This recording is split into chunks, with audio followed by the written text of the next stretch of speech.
ओम सरल और धारा प्रवाह हिंदी में जाबाल उपनिषद प्रस्तुतकर्ता स्वयं प्रकाश शर्मा। उपनिषद का आरंभ हम प्रार्थना से करते हैं। हे परम ब्रह्म परमेश्वर, अपने कानों से हम शुभ सुने, अपनी आँखों से हम शुभ देखें। आपके द्वारा दिए हुए जीवन को हम आनंद से भोगते हुए अपने दृढ़ अंगों वाले शरीर से हम सदा आपका गुणगान करते रहें। बढ़ते वैभव वाला इंद्र हमें समृद्धि प्रदान करे। सब कुछ जानने वाला पूषण हमें समृद्धि प्रदान करे।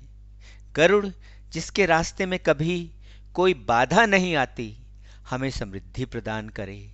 देवों के गुरु बृहस्पति हमें समृद्धि प्रदान करें। ओम शांति शांति शांति। ओम। जाबाल उपनिषद अथर्ववेद का हिस्सा है। यह एक महत्वपूर्ण संन्यास उपनिषद है और इसमें संन्यास तथा मुक्ति पर चर्चा है। मुक्ति का उपनिषद में 108 उपनिषदों की सूची दी हुई है। उस सूची में जाबाल उपनिषद क्रम संख्या 13 पर आता है, जो इसका महत्व दर्शाता है। उपनिषद।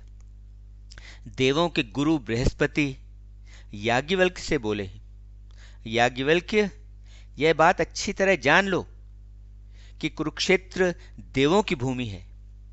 यह देवों का आश्रय स्थल है और सभी जीवों के लिए यह विश्व की आत्मा ब्रह्म का निवास स्थान है।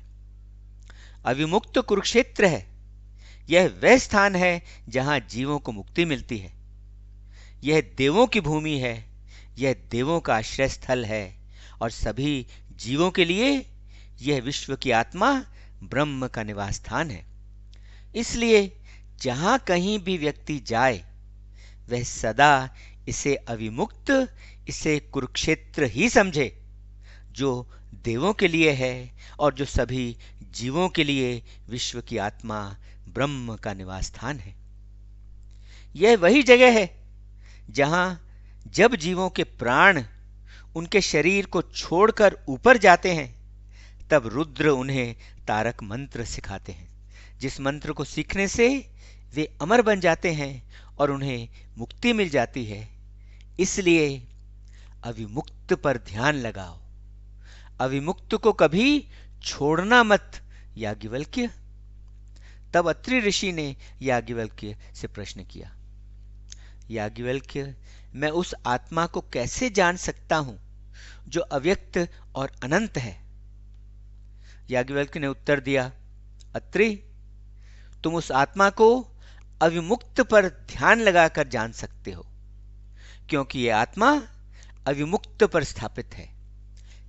यह आत्मा अविमुक्त पर टिकी हुई है। और यह अविमुक्त किस पर स्थापित है? वह किस पर टिका हुआ है? अविमुक्त वर्णा और नासी के बीच में स्थापित है। वह इन दोनों के बीच में टिका हुआ है। और ये वर्णा और नासी, ये क्या है? वर्णा वो है जो इंद्रियों द्वारा की गई गलतियों को, जो इंद्रियों द्वारा की गई त्रुटियों को दूर करता है, इसलिए इसे वर्णा कहते हैं। और नासी वो है जो उन्हीं इंद्रियों द्वारा किए गए दुष्कर्मों को, जो उन्हीं इंद्रियों द्वारा किए गए पापों को नष्ट करती है, इसलिए वह नासी कहलाती है। वर्णा और नासी का निवास स्थान कहाँ है? वर्णा और नासी का निवास स्थान भौहों और नाक के मिलने का स्थान है। यह स्थान देवों के लोक के और देवों के लोक से भी परे के लोक के मिलने का स्थान है। यह वही मिलने का स्थान है जिसे ब्रह्म को जानने वाले संध्या के रूप में उपासना करते हैं। इसलिए अविमुक्त पर ध्यान लगाना चाहिए और इसलिए उसी पर ध्यान लगाओ। वह जो इसे जान लेता है, उसे वह ज्ञान प्राप्त हो जाता है जिससे वह मुक्ति के लिए योग्य बन जाता है। एक बार पवित्र ज्ञान के विद्यार्थियों ने याज्ञवल्क्य से पूछा, भगवान, क्या केवल कुछ मंत्र या नामों के जाप करने से अमर जीवन प्राप्त किया जा सकता है? याज्ञवल्क्य ने उत्तर दिया, हां, शतरुद्रिया के जाप से व्यक्ति को अमर जीवन मिल सकता है। शतरुद्रिया परम ब्रह्म के 100 नाम हैं और शतरुद्रिया पर ध्यान लगाने से व्यक्ति को अमर जीवन मिल सकता है। एक बार विदेह नरेश जनक याज्ञवल्क्य के पास गए और उनसे यह आग्रह किया, भगवान, मुझे सन्यास के बारे में शिक्षा दो। याज्ञवल्क्य ने उत्तर देते हुए कहा, राजन, आमतौर पर व्यक्ति के जीवन के 4 आश्रम या दौर होते हैं। सबसे पहला आश्रम है विद्यार्थी का जीवन। विद्यार्थी का जीवन पूरा करने पर व्यक्ति गृहस्थ आश्रम में प्रवेश करता है। वह गृहस्थ के जीवन में प्रवेश करता है। गृहस्थ आश्रम पूरा करने के बाद व्यक्ति वानप्रस्थ आश्रम में प्रवेश करता है और वानप्रस्थ आश्रम पूरा करने पर व्यक्ति संन्यास आश्रम में प्रवेश करता है, जहां वह साधु का जीवन बिताता है, जहां वह एक सन्यासी का जीवन बिताता है। ये जीवन के 4 आश्रम है, जिनमें संन्यास आश्रम अंतिम पड़ाव है। लेकिन यदि व्यक्ति के जीवन में उचित अवसर आता है तो वह किसी भी आश्रम में दौर से सीधे संन्यास ले सकता है। विश्राम विद्यार्थी के जीवन से, गृहस्थ के जीवन से या फिर वानप्रस्थ के जीवन से वह इनमें से किसी में से भी सीधा संन्यास ले सकता है। यह सब वह सब के बावजूद कर सकता है कि उसने धर्म आदेशों का पालन किया है या नहीं किया है, उसने निर्धारित कर्म कांड व रीतियां की हैं या नहीं की हैं, वह विद्यार्थी है या नहीं है, और उसने वैदिक शिक्षा की यज्ञ की क्रियाएं की हैं या नहीं की हैं। वह संन्यास लेने के लिए तब इन सब पर निर्भर नहीं होता।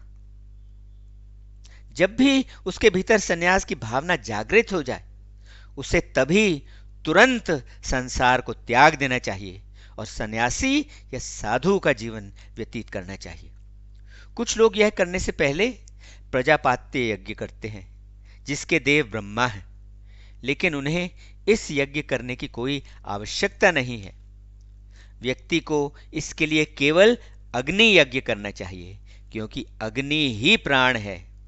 उसे यह यज्ञ ऐसे करना चाहिए, वह अग्नि को या तो जीवन का रूप दे या फिर वह अग्नि को उसके प्रारंभिक स्रोत प्राण या जीवन में विलीन कर दे, जिसके बाद उसे त्रय धात्वीय यज्ञ करना चाहिए, जहां वह इन 3 धातुओं को, जो सत्व, रजस और तमस के प्रतीक है, जहां वह उन्हें जलाकर भस्म करके नष्ट कर देता है।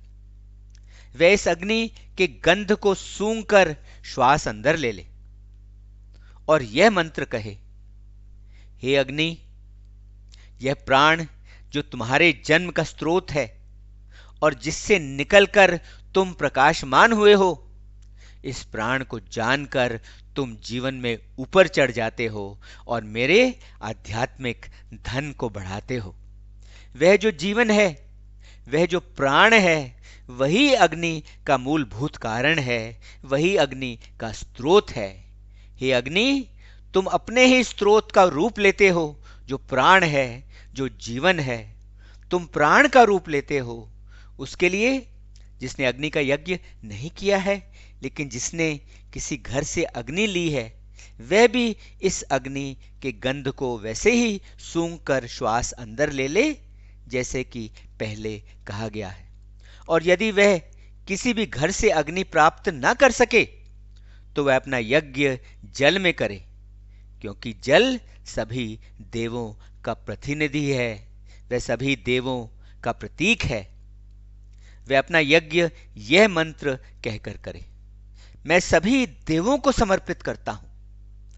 तब यज्ञ का बचा हुआ यज्ञ शेष वह घी के साथ खाए और यह यज्ञ शेष उसके सभी रोगों का उपचार कर देता है। उसे अक्षर ओम का जाप करना चाहिए। ओम तो सभी वेदों का सार है और उनकी आत्मा है, और यह व्यक्ति को मुक्ति की ओर ले जाता है। यही ब्रह्म है जो विश्व की आत्मा है, यही है जिस पर ध्यान लगाना चाहिए। ऐसा ही है जैसा आपने कहा, आदरणीय जनक ने स्वीकारा। तब अत्रि ने याज्ञवल्क्य से पूछा, याज्ञवल्क्य, जो व्यक्ति यज्ञोपवीत नहीं पहनता उसे ब्राह्मण कैसे माना जाए? याज्ञवल्क्य ने उत्तर दिया, ऐसे व्यक्ति के लिए उसका यज्ञोपवीत यह है कि वह आहुति से अपने आप को शुद्ध करता है और जल की घूंट पीता है। सन्यासी बनने की यह विधि है। जो व्यक्ति इस जगत से थक हार जाता है लेकिन वह अभी सन्यासी बनने के योग्य नहीं है, उसके लिए ये विकल्प या ये मार्ग बताए हैं। या तो वह रणभूमि में वीर की मृत्यु चुन ले, वह रणभूमि में वीर गति को प्राप्त करे, या वह मरण तक उपवास कर ले, या वह जल में छलांग लगाकर जल समाधि ले ले, या वह अपने आप को अग्नि में जलाकर भस्म कर दे, या फिर वह अंतिम यात्रा पर निकल पड़े, जहां जब तक चलता जाए जब तक उसकी मृत्यु ना हो जाए। तब वह घूमने वाला सन्यासी जिसने भगवा वस्त्र धारण किए हुए हैं, जिसने मुंडन किया हुआ है, जिसका कोई अधिपत्य या सामान नहीं है, जो शुद्ध है, जो किसी का भी शत्रु नहीं है, जो भिक्षा पर ही जीवित है, ऐसा व्यक्ति ब्रह्म की स्थिति प्राप्त करता है।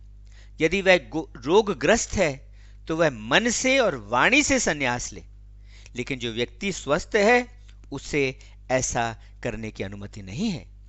जो व्यक्ति ऐसे संन्यास लेता है वह ब्रह्म को जानने वाला बन जाता है, ऐसा आदरणीय याज्ञवल्क्य ने बताया। संवर्तक, आरुणि, श्वेतकेतु, दुर्वासा, ऋभु, निधाग, जदभरत, दत्तात्रेय, रैवतक तथा कई और ऋषिगण, ये सब के सब परम हंस हैं, ये सब के सब परम आत्माएं हैं, ये सब के सब अव्यक्त प्रकृति के हैं और इनकी जीवन शैली औरों से अलग है। औरों को लगता है कि इनका आचरण पागलों जैसा है, जबकि वे किसी तरह से भी पागल नहीं है। वे त्रिदंडे को भी त्याग देते हैं जो आम साधु लोग उठाए रखते हैं और जो इस बात का प्रतीक है कि उन्होंने अपने विचारों पर, अपने बोले हुए शब्दों पर तथा अपने कर्मों पर, उन्होंने इन तीनों पर नियंत्रण पा लिया है। उन्होंने कमंडल को भी त्याग दिया है। उन्होंने अपनी चोटी और अपने यज्ञोपवीत को भी भू स्वाहा यह कहकर जल में त्याग दिया है। और यह सब करने के बाद तब वे आत्मा को खोजने और जानने में जुट जाते हैं। वे सब अपना प्रारंभिक रूप धारण करते हैं, जो रूप उनका तब था जब उन्होंने जन्म लिया था, जब उनका ना तो कोई बंधन था और ना कोई अधिपत्य या समान था। तब उन्हें ब्रह्म के मार्ग में बड़ी सावधानी से चलना चाहिए। साफ मन रखते हुए, शुद्ध हृदय रखते हुए वे भिक्षा द्वारा अपने पेट के बर्तन को निर्धारित समय पर भरें। वे लाभ और हानि को समान समझे। वे इन जगहों पर निवास करें, निर्जन घर में, मंदिर में, झाड़ी में, बांबी में, पेड़ की जड़ों में, कुम्हार के घर में, आग जलाने वाली जगह में, नदी के रेतीले टीले में, पहाड़ पर, पेड़ के खोखले तने में या वीरान जगह के नदी नाले में। तब बिना कोई प्रयत्न किए, बिना अहंकार की भावना से, सदा ध्यान में लगे हुए, अपनी उच्च आत्मा में स्थापित और सदा अपने पापों के प्रभाव को दूर करने में लगा हुआ ऐसा सन्यासी त्याग भावना से अपना शरीर छोड़ देता है। ऐसा वास्तव में परमहंस होता है जो एक परम आत्मा है। हाँ, ऐसा वास्तव में परमहंस होता है जो एक परम आत्मा है। इसके साथ ही जाबाल उपनिषद संपन्न हुआ। ओम शांति शांति शांति। ओम।